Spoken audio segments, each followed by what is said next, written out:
Alrighty, good morning or good afternoon, ladies and gentlemen. Happy Monday. Welcome back to our continuing series of Chapter 5 dealing with polynomials. Today we're going to be looking at how we can multiply polynomials and some of the rules that we can follow to make this easy for ourselves. So when we multiply polynomials, it's similar to how we multiply regular numbers, regular variables, except there's a few additional things that we have to be aware of. So we're going to start small. We're going to start with multiplying two monomials. So as a reminder, a monomial was a one-term polynomial. So this might be something like 3x or 2y or negative 1 over 2x, or even just something like x or negative 1, those also count as monomials. Key bit is that we have two one-term things and we're multiplying them together. So in the example here, they give us 2x squared times negative 3x. So one of the things to be aware of is when you multiply polynomials, you are multiplying coefficients and variables. And how we do each of those is a little bit different, but the key bit that we're going to take away is I'm multiplying the 2 by the negative 3 and the x squared by the x. So expanding this outwards, I have 2 and then negative 3, and then they have x squared, and then I have x. So all I've done is just rearrange this so that I'm multiplying the two things together. So basically what I'm going to be looking for is that there's going to be some coefficient, the number that's in front of my variable, the number that's multiplying. I'm going to have an x to some power. So some of this is going to be review, but to start, I'm going to multiply 2 times negative 3, and that's going to give me negative 6. So if there was 2x squareds here and there was negative 3x's here, my coefficient is going to be negative 6. Now, when I have x squared times x, we've actually learned how to deal with this already. This is like saying x to the power 1. And in our unit about power rules, if I have x squared times x to the 1, it's the same as x to the power 2 plus 1. So I add together my exponents, so I get x cubed. So I have a negative 6 over here, and I've got an x cubed over here. So I put them together, and my final answer gives me negative 6x cubed. So this is what I mean by multiplying the coefficients. I multiply the numbers out front by each other, and then I multiplied the powers of the variables together, and I did it sort of separately, and I just stuck them together at the end.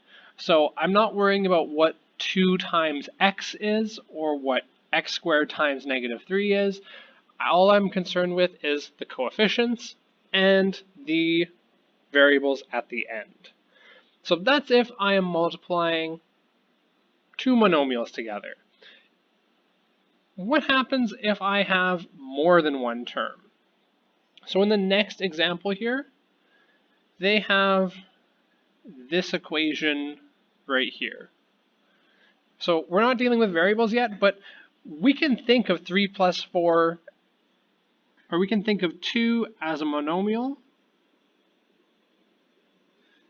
and then 3 plus 4, it's basically a monomial, but in its current form, it is a binomial. There's two different terms. Reasonably speaking, I could change one of these to x and it would be identical to a binomial. In this case, I have both of my answers though. So there's two ways we can do this. So two methods. I can think of 2 times 3 plus 4. And one of the ways that we've learned this is something called distributive property. So what I mean by that is you distribute and you multiply the 2 to both terms. So this would become, sorry, my pen's a little thick here. I have 2 times 3 plus 2 times 4. And this gives me 6 plus 8. Following BEDMAS, I do the multiplication first, and this gives me 14. Now to show you why this works, I'm going to show it to you a different way. So I have 2 times 3 plus 4. Remember, with BEDMAS, I should actually be solving what's in the brackets first. So 2 times 3 plus 4 is easy, that's 7. So I end up with 2 times 7, which gives me 14. Both cases, I get 14, I get the same results. So this shows that I can do this either way, and it'll be valid. Now, the reason why this method is kind of the more helpful one in this case is because the 3 or the 4 might not be a 3 or a 4, but they might be like an x. In that case, I don't know what x is, so I can't just simply add them together to get one number and then multiply them through. But I know that if I do that, I'll get the same answer that if I did know what x was, it'd be the same as if I followed BEDMAS. So to show you this, what we can do is we can multiply these through. So then I would have negative 4 times 3 plus negative 4 times negative x. So this gives me negative 12, just multiplying numbers. And then there's a little invisible 1 here. So it's negative 4 times negative 1, which is going to give me positive 4. And there's no x in the other one, so there's a little invisible in this one, an x to the power of 0. So then I would have x to the 0 plus 1, or just x. So this gives me 4x minus 12. And what I did here was I rewrote it so that the x was first, because remember our good rules are that we have the highest degree first. So in this case, the highest degree was x to the power 1, or degree 1. So I put 4x first. Okay, little bit more of a complicated one. Now I have a monomial. Sorry, almost called it a monomial. The monomial is negative 4x, and in this case I have a trinomial. So it has 3 terms. So it's x squared negative 3x plus 1. So here I'm going to use my distributive property, and I'm going to multiply the negative 4x to these 3 terms separately. So I have negative 4x times x squared plus negative 4x negative 3x plus negative 4x times 1. One of the things you'll notice is I put plus signs in between, so I put all the negative signs in the brackets because I don't know if they're going to be positive or negative yet, so I'm just saying that they're plus out here, and then whatever the sign is when I finally find my result will tell me what they are. So in this case, there's no coefficient here, so this one is going to be negative 4. It doesn't change, there's a little 1 here. The x and the x squared is going to give me x cubed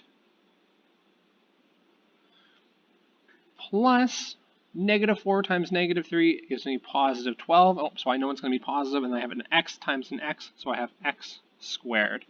And then I have negative 4x times positive 1, so this is going to give me a negative 4, and then there's no other x, so it's x. Or it's just x, I should say. So then putting this together, I have negative 4x cubed plus 12x squared minus 4x. So this is our final answer here. So if I multiply negative 4x to this trinomial, this is what my final result is going to be. Now, one of the things is in each of these cases, I'm multiplying a polynomial by a monomial, so a multi-term by one term. I'm going to show you a slightly more challenging question. What happens if we have a polynomial times a polynomial? So for example, I have negative 3x plus 2 times 2x minus 1. This is where we get very confusing because distributive property means that I have to multiply the 3x to the 2x, the 3x to the negative 1, the 2 to the 2x, and then the 2 to the negative 1. So I'm multiplying 4 different things just with 2 binomials. So one of the things for binomials that you can remember,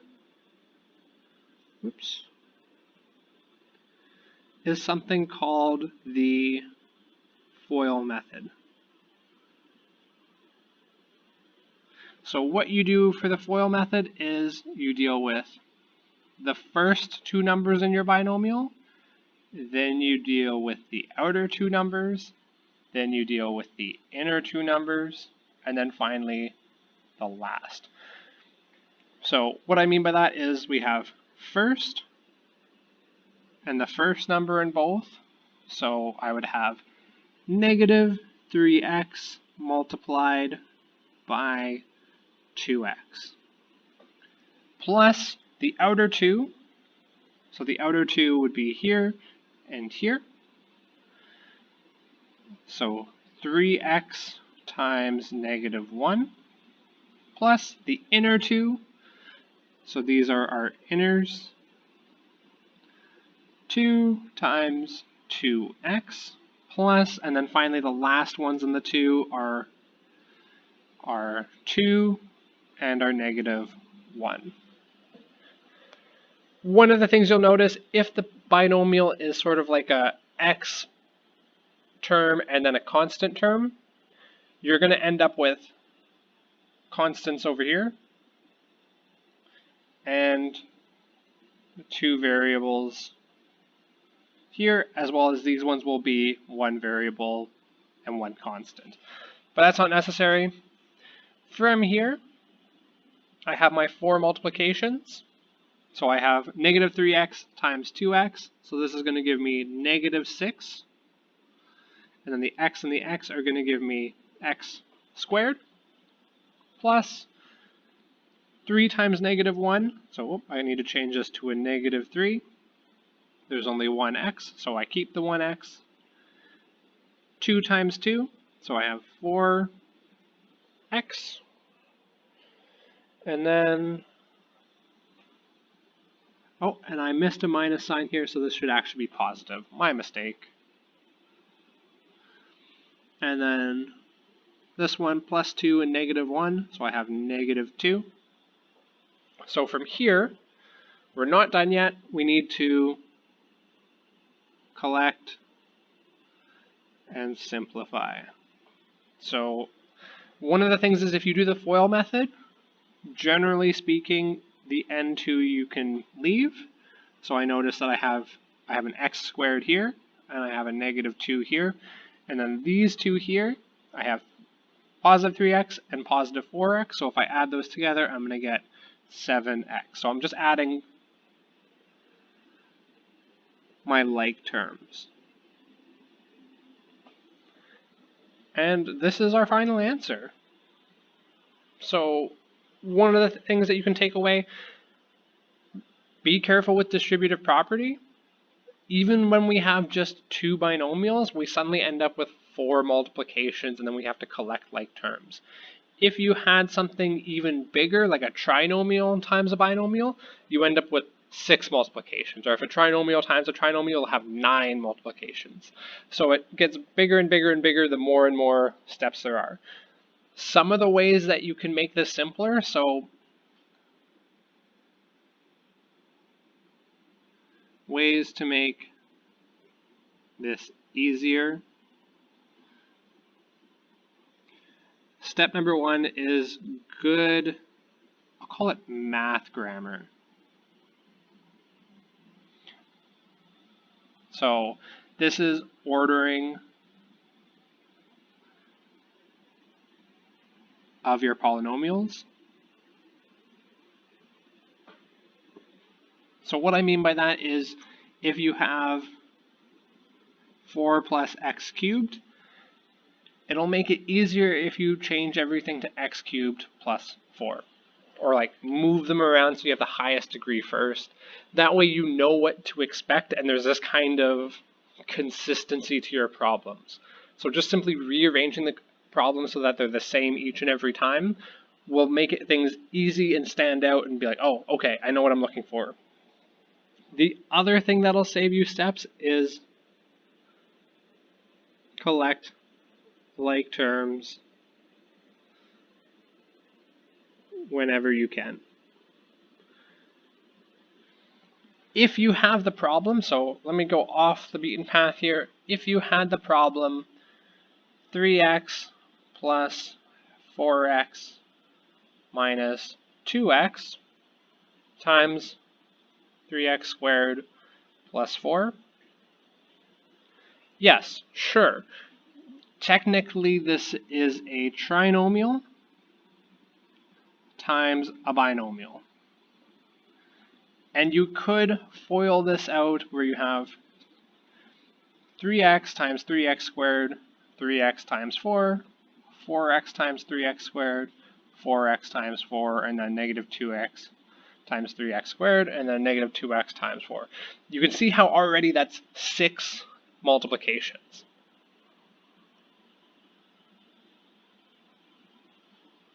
So it's 6 steps at least. And then we have to collect all of our like terms. This is a bunch of chance to make mistakes, and it's overly complicated.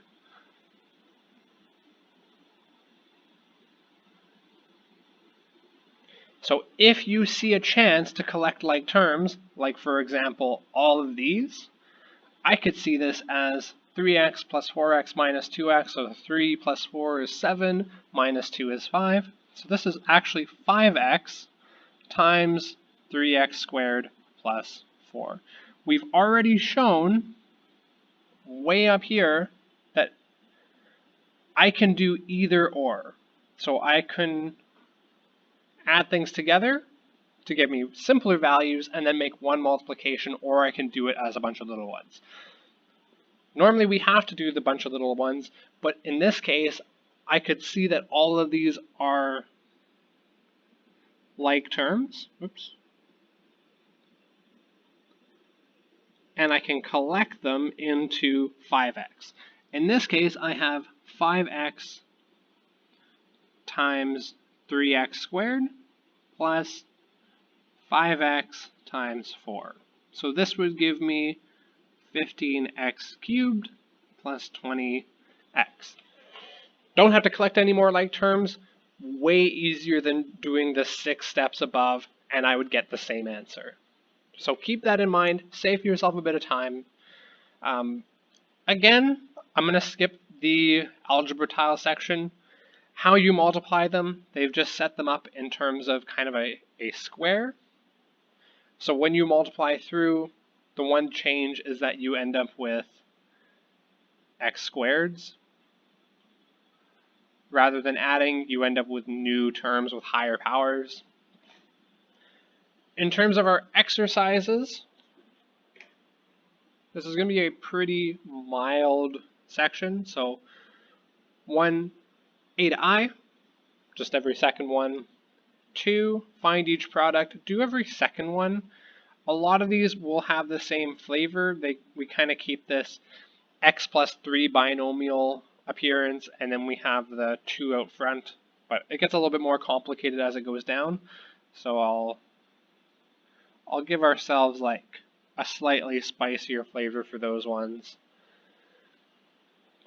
Next order of business, same idea. We start simple. We start simple, and then we get a little bit more complicated as we go down.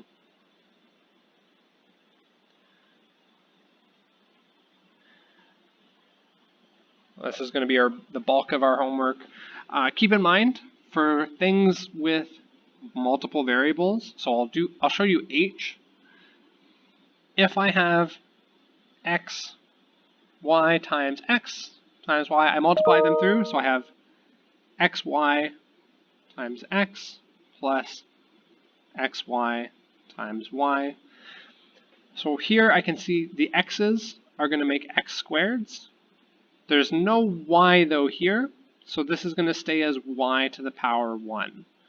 So I'm not changing the power of this one because I can only multiply x's by x's and I can only multiply y's by y's. So likewise, here there's only one x, but there's two y's, and I can't collect like terms. Even though they're the same degree, they are not like terms. So be careful here. They are not like terms, so you can't collect. So there's kind of how to solve multivariable ones with different variables. You multiply the same variables together and change their powers, but they don't interact with each other. So, for example, in a couple of these, you'll have a's and b's, you'll have x's and y's, so just keep that in mind.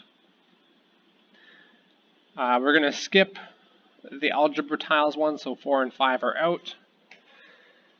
6, this is where we start to get spicy. Determine the area, so let's do A and B, those are probably the easier ones. So you have to remember what the formula for area is. For a triangle, so area for a triangle, look it up, and then we have an area of, this shape is called a parallelogram. 7, determine the volume. So we have rectangular prisms and squares and cubes. So figure out the volume of those. So again, you're going to need to know the volume of a rectangular prism shape. So that should be review. And then last but not least, spicy questions are, we're going to deal with 10a and 11a. In both cases, they want surface area. So one of the things you can do for these ones to make your job simpler is to draw each shape out. So in this one, there are 5 faces, and what I would do is draw out the size of each of them. So as a hint, the 2 that we can see are like this, and then you need to solve this one here. As a hint, this is a right triangle here, and this side is the same as this side here. So use what we learned earlier in the year about this. And then the surface area of a cylinder, look up your surface area of a cylinder. There should be a formula, but because we're dealing with variables here, you have to know how to apply them for this to be easy. All right, that's all I have for you today. There's going to be an assignment coming out today, so keep an eye out for that. But thanks for listening. Hope you're all safe. Hopefully you all had a nice weekend with Halloween. And take care, stay safe, have a good one. Bye.